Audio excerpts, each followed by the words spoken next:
Ano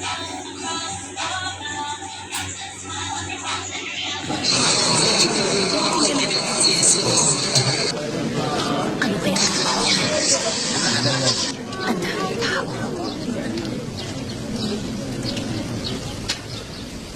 Paano natin iisipin ang kaharian ng Diyos? Para itong buto ng mustasa na kinuha ng tao at itinanim sa kanyang lupain. Ang pinakamaliit na buto sa mundo.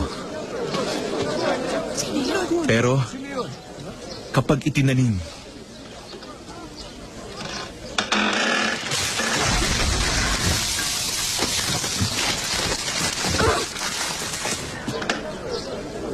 ito'y tumutubo. Guro,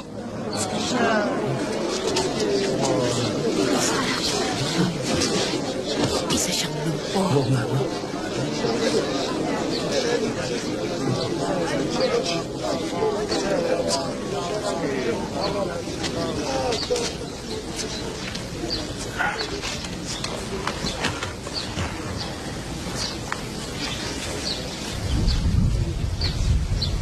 Isa siyang paralitiko.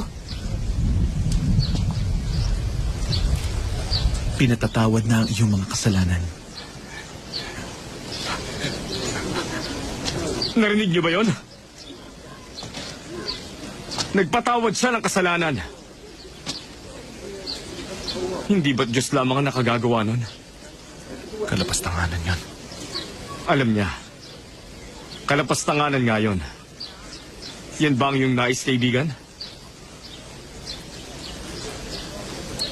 Sagutin mo ko. Alin ba ang mas madali? Sabihing pinatatawad na ang mga kasalanan? O sabihing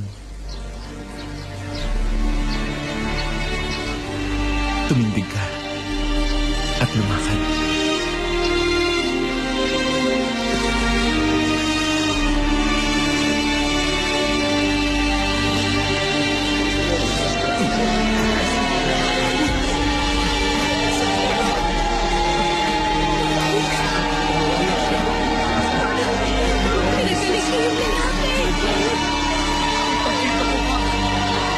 Pinagaling niyo yung lalaki. Magaling na siya. Sandali! Ang anak ng tao'y may kapangyarihang magpatawad ng kasalanan.